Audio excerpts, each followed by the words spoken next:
Hi guys, andito nga pala ako sa sa Richmond Hill ngayon at magma-market ako dito sa Food Basic. Yan, ipapakita ko sa inyo kung paano po yung mga presyuhan ng mga groceries ngayon. Kaya tara.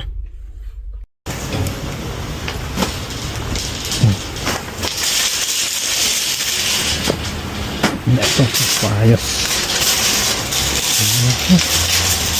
Grocery. Dito ko ngayon sa Food Basic, nag-grocery ngayon kasi natid ko nga si wife ngayon, malapit na to sa trabaho niya. Titingin tayo ng mga naka-sale.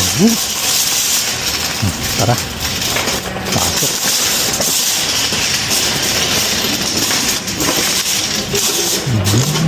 Ayan, kuha muna tayo ng mga gulay na naka-sale. Kuha muna ako ng plastic kasi dito sa Canada self-service, walang magbabalot sa'yo. Ikaw magbabalot ng mga pipiliin mong bibilin. Yeah. Kuha muna ako ng talong, kahit mga tatlo. Per pound yan dito, $1.99 per pound. Yan. Yan, may puso din oh. Kaso ang mahal, tingnan mo. Mahal yan oh, puso. $6.23. Parang mahal. Hindi ako bibili niyan. Hindi nakasale. Mamahal oh. Mga gulay, mamahal. Wala na talaga. Kuha ko nitong isa pang pasarap ng gisa. Ito namang garlic. Sa garlic naman ganito, nasa 148 yung ganito kadami. Okay na yan, mura na yan. Kuha ko ng broccoli, $3.98 na ang presyo, ganito. Pero okay na yun, kukuha na ako nito. Ayan yung mga naka-sale, yung mga naka-yellow. Yan ang mga naka-sale ngayon. Kuha ako ng plastic.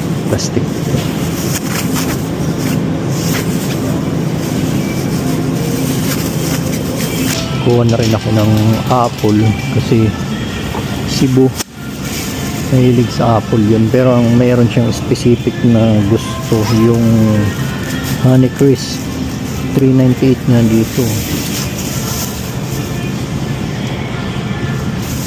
Mamahal na. Ito lang kunin ko, yung pink apple.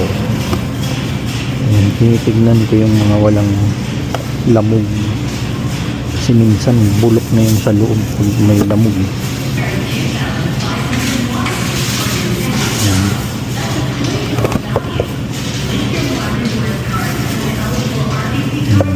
Okay na yan. Meron pa naman dun, 4 lang kukunin ko.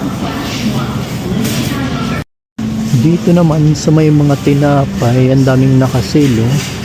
Ito kasi Crest sa is dalawa. So dito na ako makakamura. $2.48. Kasi binabaong ko sa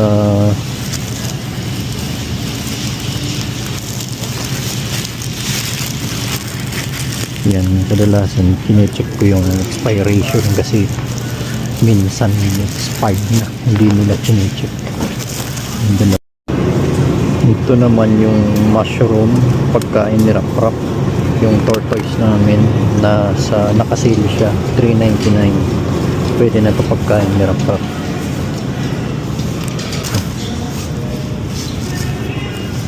Palo, nakasale. Dito naman sa kamatis, kuha na ako dito kasi nakasale, $2.88 per pound. Pwede na yan kahit ilan lang. Masarap to sa Sigang.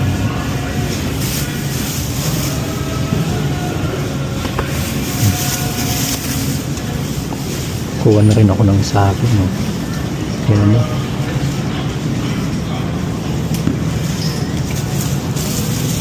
Yung premium.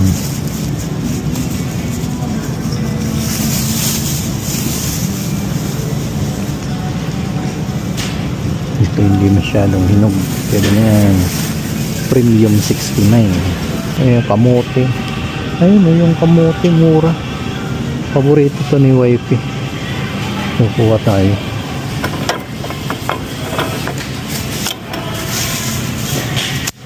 Kuha tayo ng kamote, 188 lang, large sweet potato. Tayo sa may violet, pili lang tayo ng mga maliliit. Yan, paborito yun ni wifey. Okay na yan, per pound yan, pero mura na yan, 188, pwede na yan.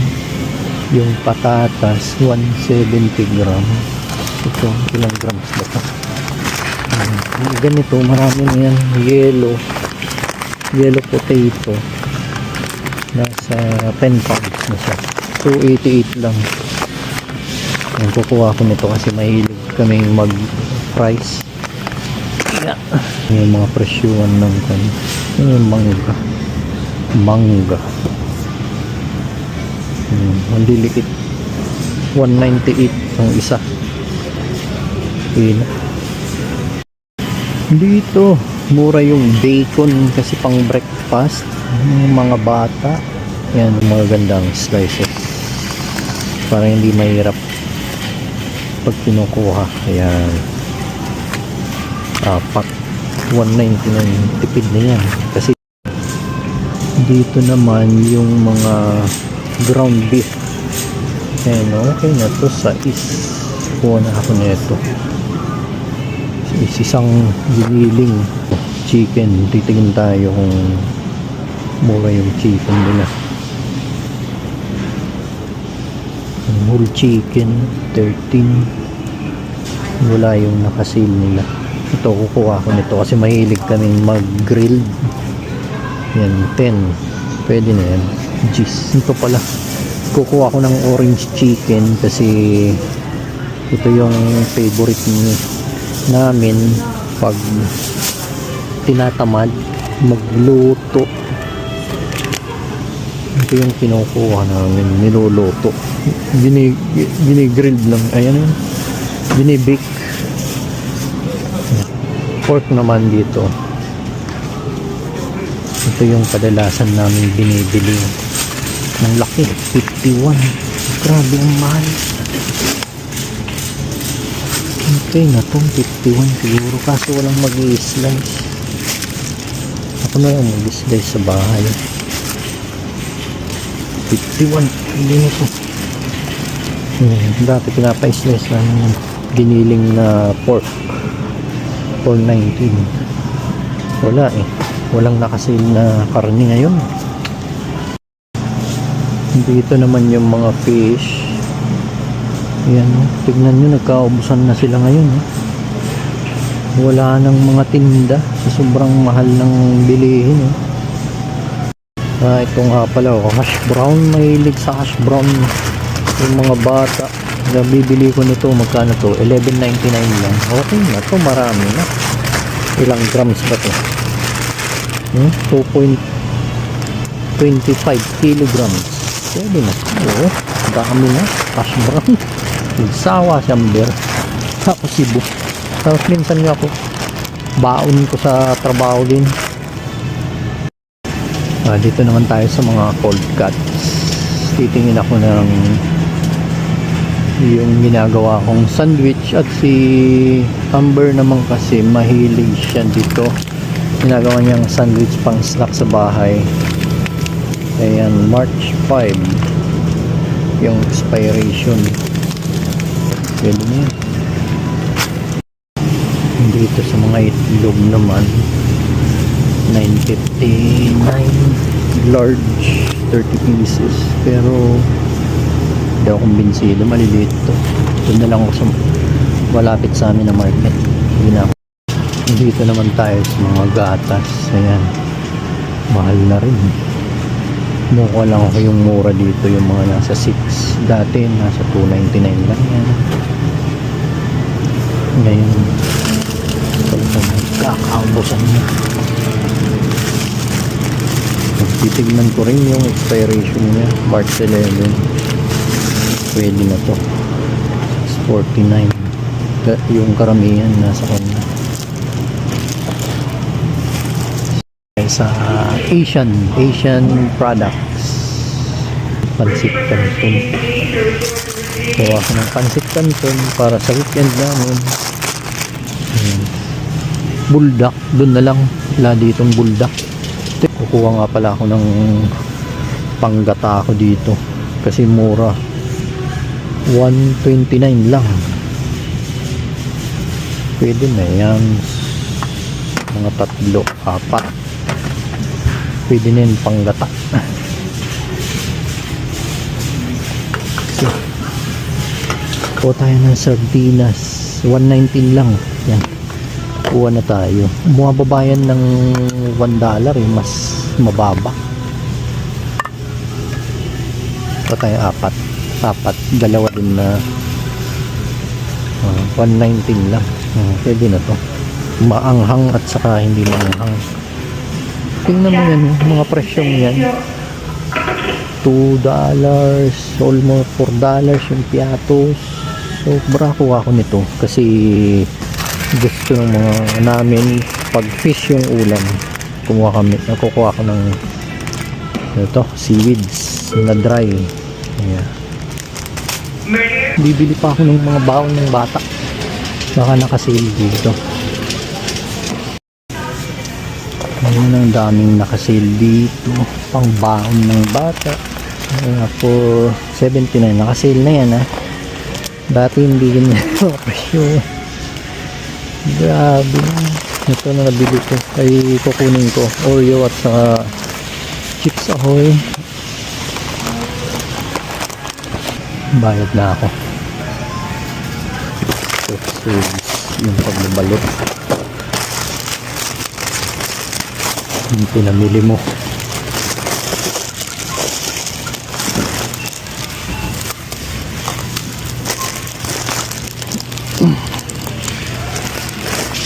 Tapos tayo mag-grocery. Sundin ko na si YP. Umabot din ng mga $209. Included na yung pack. At least nakapili ako ng mga nakasale. Maganda na yung panahon, no? Ngayon dito sa plaza na to, andito na yung Walmart, Food Basic, meron na ditong mga restaurant, KFC. Marami dito. Accessible to eh. Dito kasi kami dati nakatira noon.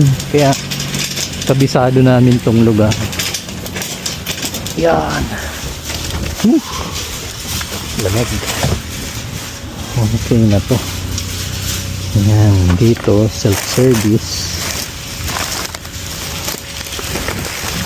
Ang pagbabalot ng mga wala sa yung mahalalay dito. Talagang lahat sa'yo. Ito naman babalik natin dito sa cart paksinan nila.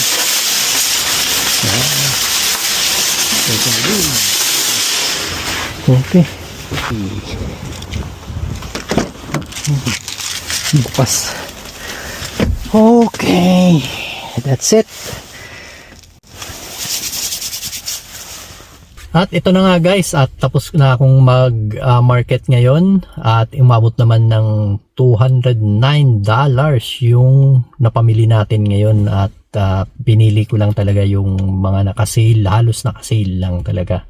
Kasi sobrang mahal na talaga kung yung mga regular prices. Ay, siguro kung ganun karami, hindi nakasale, aabot yun ng mga 300 plus. Kaya talagang tipid-tipid lang talaga ngayon kasi sobrang mahal na talaga. Yung mga dating presyo, doble na, triple na ang minahal. Kaya talagang kailangan maghigpit ng sinturon dito sa Canada ngayon. At don't forget to like, comment, and share po ng aming videos. At salamat po sa inyong panonood. God bless. Bye-bye.